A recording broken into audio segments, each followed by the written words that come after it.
On a very hot summer afternoon, a 12-year-old girl moved her wheelchair across broken sidewalks.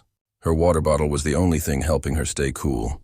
Up ahead, a lone Hells Angel was trying hard to push his heavy Harley motorcycle. Sweat was dripping down his face as people walking by hurried past without stopping. She rolled closer, gave him her last bit of water, and made a phone call he couldn't make by himself. Months later, the loud sound of hundreds of motorcycles shook her quiet street. And what happened next left everyone in her neighborhood unable to speak. Before we start, what time is it where you are watching, and where are you watching from? Leave a comment below and tell us. Every afternoon when the last school bell rang, Lily started her slow trip home. Her path never changed. A cracked piece of sidewalk going through her small town. Each broken part of the pavement was another problem for her wheelchair. The sidewalks had been built many years ago, long before Lily was born. And like many things in her world, they had never been fixed. Her chair bumped and shook over every uneven piece. Sometimes one small front wheel got stuck in the cracks, making her stop, move her weight, and pull herself forward. It was something she did so often that it wore down not only the rubber on her tires but also her patience. But still, she moved little by little, refusing to let the broken ground control her life. Children her age often walked past quickly, backpacks bouncing, voices full of laughter. Most barely looked at her. Some stared with sadness and then quickly looked away. Others whispered to each other, thinking she couldn't hear. Lily noticed everything. She always noticed. But she kept her head up, her hands strong on the wheels, her movement steady, as if the stairs didn't bother her at all. Inside her home, life was no easier. Her parents worked very hard. Her father worked different shifts at the factory. Her mother worked hours at a grocery store. Together, they stretched every paycheck as far as it would go. They paid for rent, electricity, and simple food on the table. But beyond those basic things, there was not much left. And therapy, which was special, expensive, and badly needed, was always just out of reach.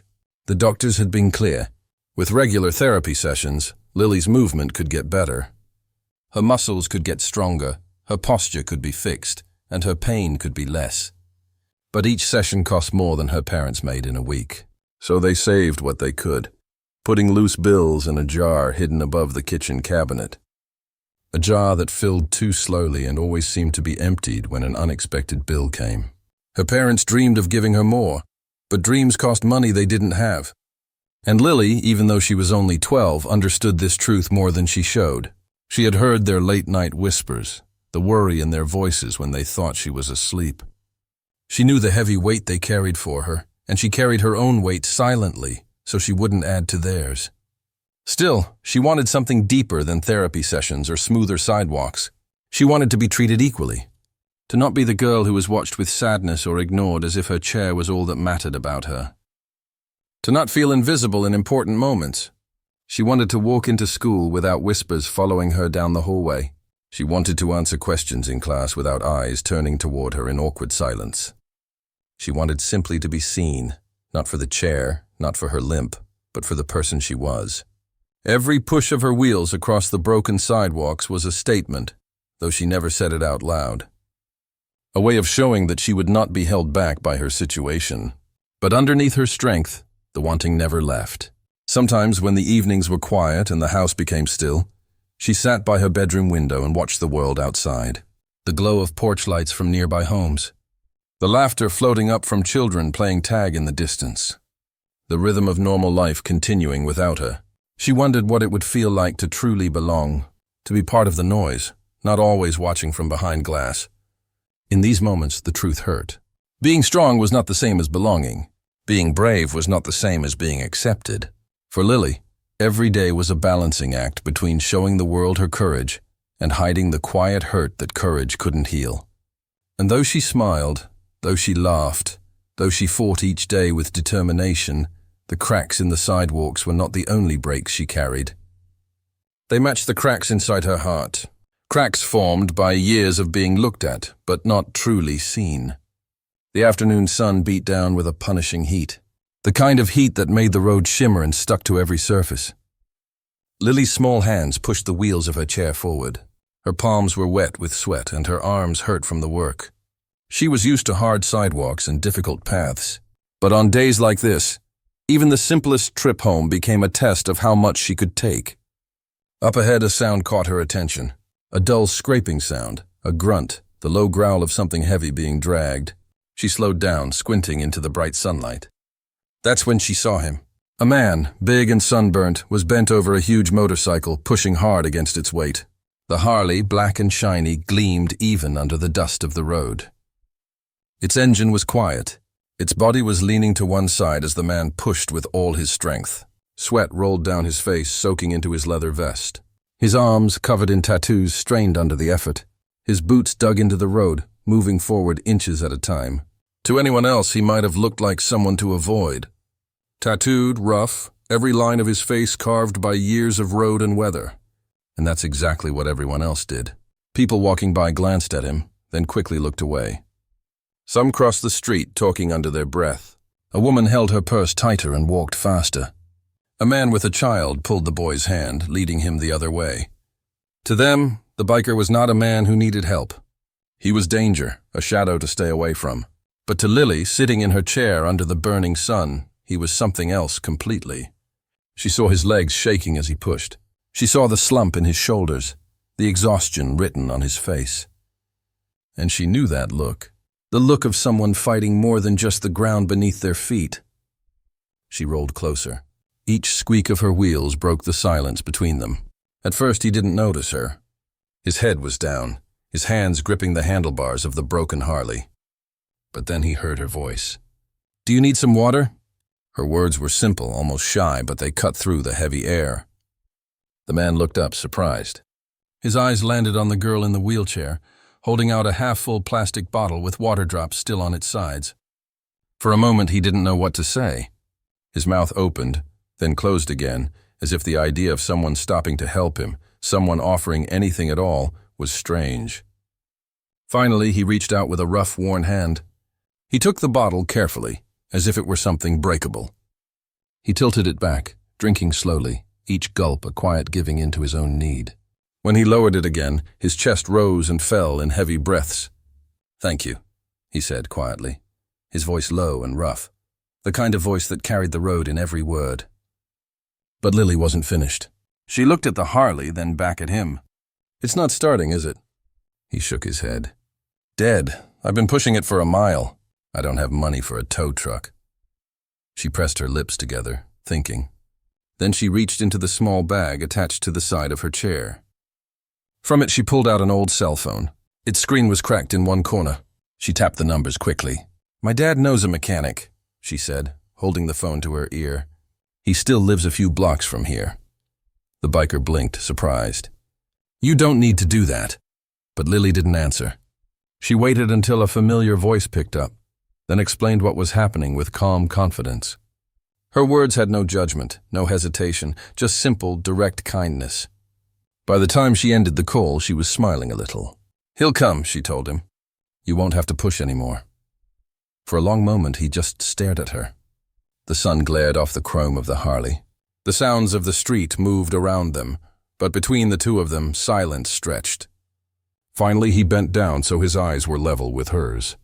The leather of his vest creaked as he lowered himself. His face was hard to read.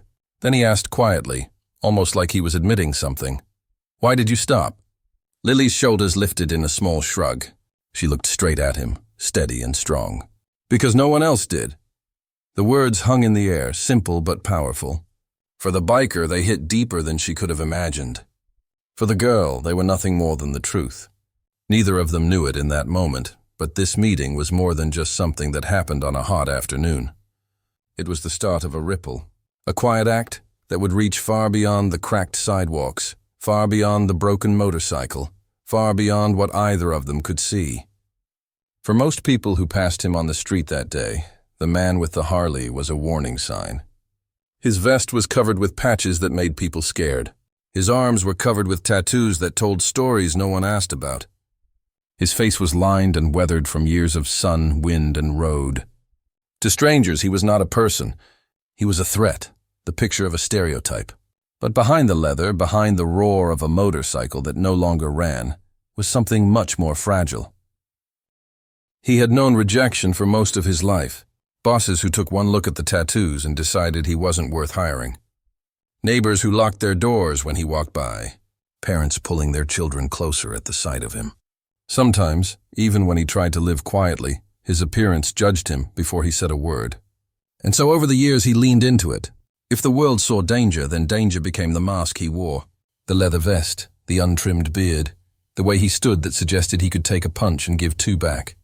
These things became armor protecting the boy he once was, the boy who had been overlooked and pushed aside. On the road, riding his Harley, he felt freer. The wind did not judge. The engine did not care who he had been or what mistakes he had made.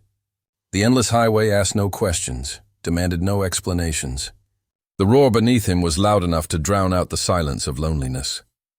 But freedom has a price, and when the bike broke down, when the mask no longer protected him from exhaustion and need, he felt the truth pressing in. He was just a man pushing a machine heavier than he could carry while the world passed him by without a second look. Until Lily. Her act was so small, but to him it was everything. A girl, weak in body but strong in spirit, had stopped when no one else did. She hadn't crossed the street. She hadn't looked away. She hadn't seen a stereotype. She had seen a man struggling, and in her, he recognized something familiar. The same weight of being judged, of being underestimated, of carrying battles no one else could see. Society saw danger, but Lily saw a man struggling just like her family did in their own way.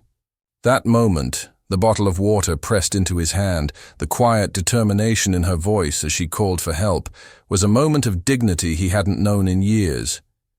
Dignity that couldn't be bought, couldn't be forced, couldn't be demanded. It had to be given freely, and it had been by a 12-year-old girl in a wheelchair who asked for nothing in return.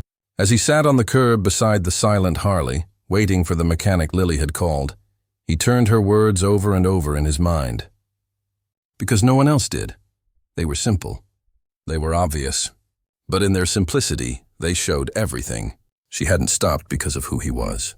She had stopped because she knew what it felt like to be passed by, unseen, unwanted.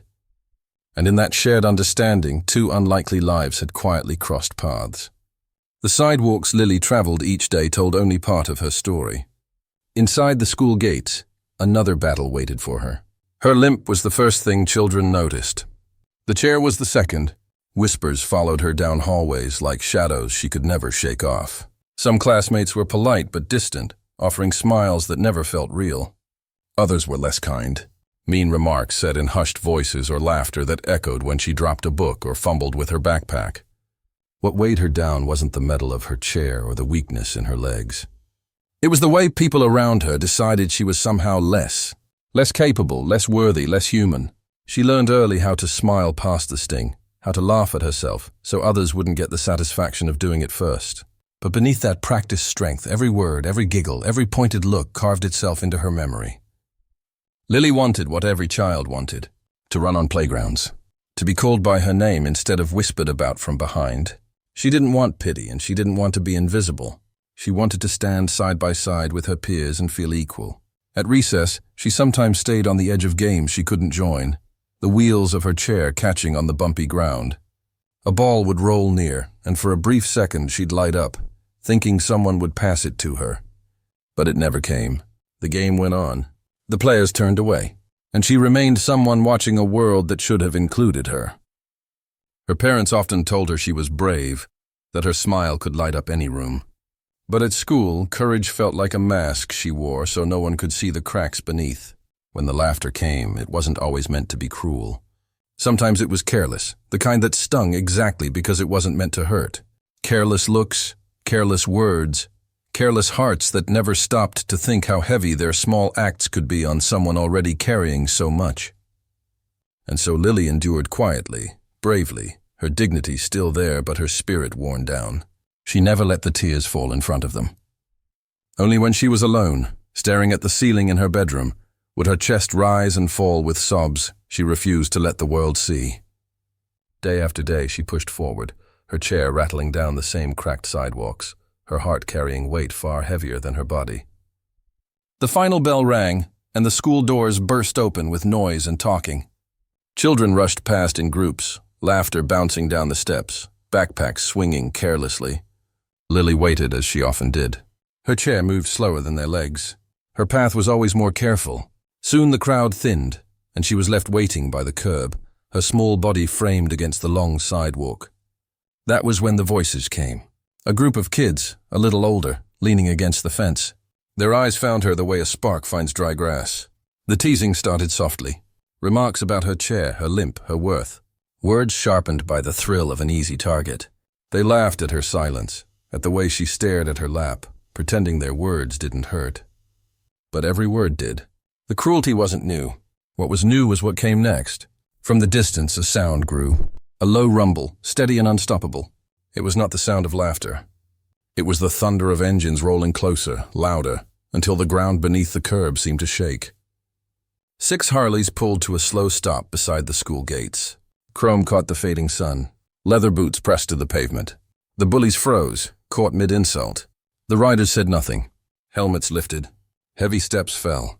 One by one they got off their bikes, their presence filling the space like a wall of quiet power. Lily looked up, her eyes wide, not with fear but disbelief. She recognized the man from the sidewalk, the same tired biker she had once given her water bottle to. And now he wasn't alone. He walked toward her, calm and measured, stopping just behind her chair. He didn't speak. He didn't need to. 2 others stood to her left, 3 to her right. Together they formed a circle, not trapping her but protecting her. Guardians in leather and steel, silent and unmovable. The children who had been mocking her fell silent. Their smirks faded. Their eyes looked at the ground. The boldest among them said something under his breath. But even that disappeared when faced with the stillness of 6 men who needed no words to make themselves understood. No threats were spoken. No anger was shown. Only presence. And sometimes presence is enough. Lily sat in her chair, hands folded in her lap, her breath caught between fear and amazement. For the first time in her memory, the balance of power shifted. Those who mocked her were powerless, and she, so often alone, was surrounded. The engines cooled, ticking softly in the background. The bikers stood like statues, their arms folded, their silence heavier than any lecture a teacher could have given. And then it ended as suddenly as it began. The children drifted away, their courage scattered to the wind. The riders gave Lily a nod, a gesture that spoke of respect, of standing together. No speeches were given, no explanations offered, but in that moment, Lily understood something few ever would. Sometimes the strongest protection comes not in words, but in the quiet company of those who choose to stand with you when no one else will.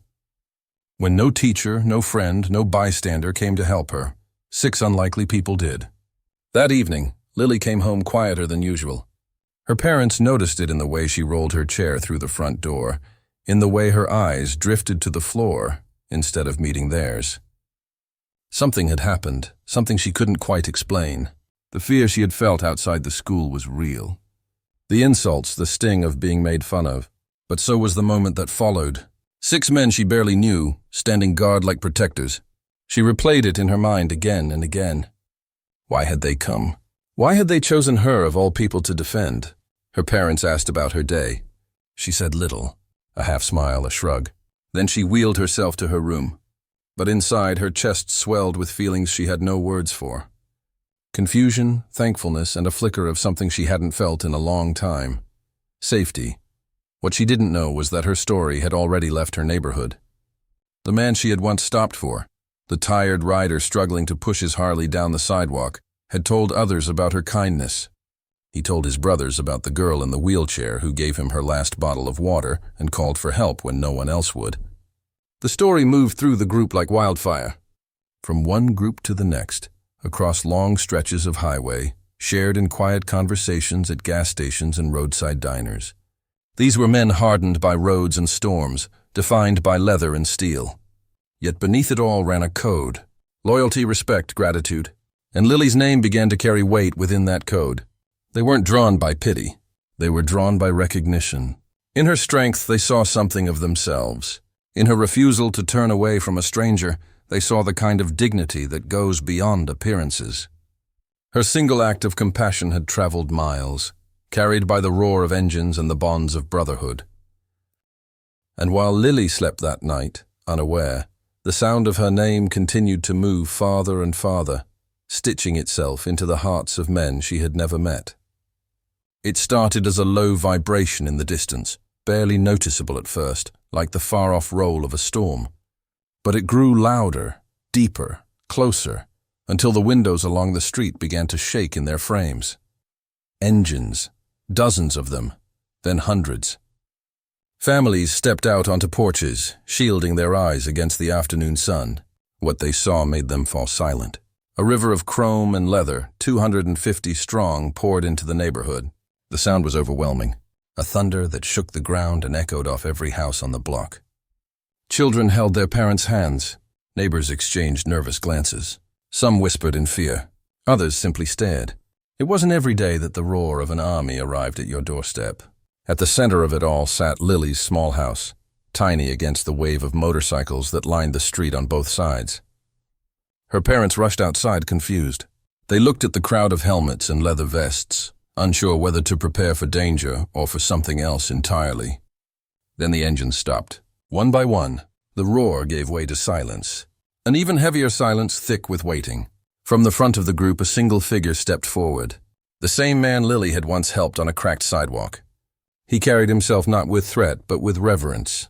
His boots hit the pavement slowly, carefully, as if every step was a promise. The others watched, unmoving, their presence filling the street like a living wall. Lily's parents stood frozen on the porch, uncertain. Their daughter looked from the doorway, her eyes wide, her small hands gripping the frame. The biker stopped in front of them, lowering his head in quiet respect. They had not come to take, they had come to give. From the back of a long trailer attached to one of the motorcycles, movement stirred. Two bikers climbed up, their boots thudding against the metal floor, and carefully began to guide something down the ramp. The crowd of engines, chrome, and leather shifted slightly, parting to make space. Every eye followed the slow reveal. It wasn't a machine of war, nor a symbol of threat. It was a chair, not just any chair. Made with care, designed for one person alone. A motorized wheelchair built from the ground up gleamed in the sunlight. Its frame shimmered in deep purple, a color chosen not by chance but by knowing. Chrome accents ran along its sides, polished to a mirror shine. The handlebars were wrapped in black leather, stitched by hands more used to gloves and throttles, but now dedicated to comfort and strength. Step by step, the bikers rolled it forward until it stood in front of Lily's small home. It made her old chair look tiny in every way. More than just mobility, it was freedom. Lily's parents looked on, speechless. The crowd of neighbors leaned closer, their fear replaced by awe. And in the doorway, Lily's eyes filled with tears. She didn't try to hide them. Another biker stepped forward, an envelope held carefully in his hands. He offered it to Lily's mother, who took it with shaking fingers. Inside, they would later discover, was more than money. It was a promise. Every therapy session they had once dreamed of but could never afford was already paid in full. Then the man Lily had helped, the tired rider who once struggled to push his Harley down a broken street, walked up to her. He lowered himself until he was eye level with the small girl in the doorway. His weathered hands rested on his knees. His voice softened. "You gave me dignity when I had none," he whispered. "Today we give it back to you." For a moment, no one moved. The silence was heavy, not with fear, but with something greater. Respect. Thankfulness. The unspoken understanding that a child's simple kindness had rippled outward until it came back multiplied, unstoppable. Lily's lips trembled into a smile. Her tears fell freely, but she didn't wipe them away. They weren't tears of pain this time, nor of loneliness. They were the tears of someone finally seen, finally valued, finally lifted. The bikers stood watch, their presence firm yet gentle, letting her moment unfold without interruption. And in that stillness, the weight of the gift sank into every heart that witnessed it. No words could capture what passed across her face, but her smile, wide and open, said everything. The street that once echoed with cruel laughter now stood in respectful stillness. Children who had once pointed, mocked, and made fun of Lily's wheelchair froze in place. Their voices were silenced. Their eyes were wide. The sharp words they had tossed so carelessly only days earlier no longer belonged in this moment. Every sound had fallen away, leaving nothing but the quiet hum of waiting. 250 riders stood shoulder to shoulder, a wall of leather and steel transformed into solemn guardians. Their silence commanded more than any roar of engines ever could. Lily's hands shook slightly as they wrapped around the padded armrests of her new chair. Her father bent low beside her, his hand steady on the gleaming frame as he whispered instructions. With gentle patience, he guided her small fingers toward the controls. A soft click broke the stillness, followed by the deep, confident purr of the motor as it came to life beneath her. The sound was steady, unwavering, like a promise made real. The sunlight danced off the chrome, catching on the purple frame that had been chosen just for her. It was not just a chair. It was a crown on wheels. She drew in a breath, steadying herself. Then, with the smallest push forward, the chair began to move. It rolled across the uneven pavement with a smoothness she had never known, carrying her not with struggle but with grace. The ground that had once fought her at every turn now gave way, as if the world itself had shifted to make space for her journey. Her first laugh came quiet, almost uncertain, like a secret she was afraid to share. But as the chair glided farther, her body leaned into the freedom of motion, and the laugh grew. It rose and spilled out of her like light breaking through a storm, brighter and louder until it carried above the memory of the engines, above the silence of the crowd. Her laughter filled the air, ringing clear and defiant, a sound no one could ignore. The children who had teased her stood frozen, staring not at the chair but at her. For the first time, their eyes did not see limits or weakness or difference. They saw joy unleashed. They saw strength revealed. They saw a girl made whole in front of them. Her mother walked a step behind, hand pressed to her mouth, tears slipping freely though her smile never faded. Her father's chest rose and fell, pride and relief carved deep into his worn face. They followed their daughter as though walking behind a queen, each step heavy with thankfulness. And along the street the riders remained still. Their arms folded across their vests, their boots planted firm on the pavement. But their eyes softened, their shoulders eased, their hardened faces broke into quiet smiles. They had rolled in carrying thunder, but now they stood watching something greater. They had come to give. But what they received in return was heavier, richer, and beyond words. The street that had once defined her as small now became the stage of her triumph. The chair was not the gift. The real gift was dignity restored and shown before all who had doubted her. The world had looked at those men and seen only leather, tattoos, and fear. But Lily had looked deeper. She had seen humanity, and because she chose to believe in it, because she reached past the surface when others turned away, humanity did not just answer quietly.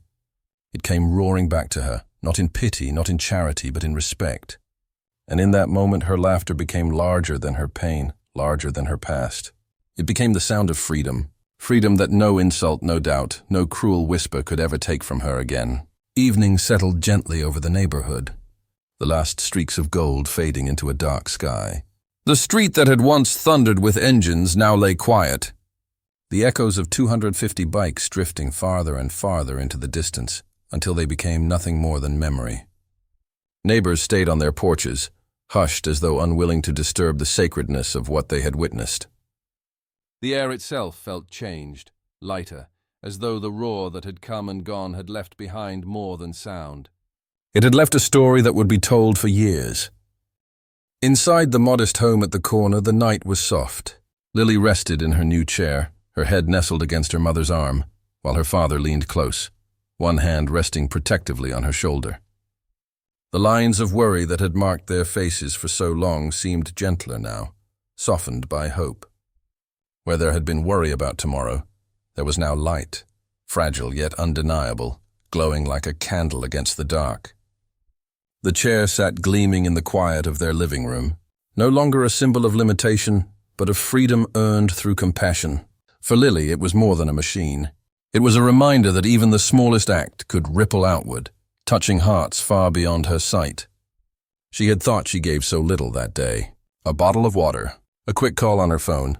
But to a man worn down, to a soul burdened and overlooked, she had given everything. And because she gave when no one else would, the world answered back in kind. It answered with chrome and steel, with leather and loyalty, with an army of hearts that chose to beat for her when she least expected it. What started as kindness became dignity. What started as dignity became freedom. And what started as freedom became a legacy, not just for her, but for every life touched by her laughter on that quiet street. If this story moved you, share it. Carry it forward, because somewhere, Someone else waits for a small act of kindness to remind them that they are not forgotten. And if you'd like to hear more stories like this one, subscribe and stay with us.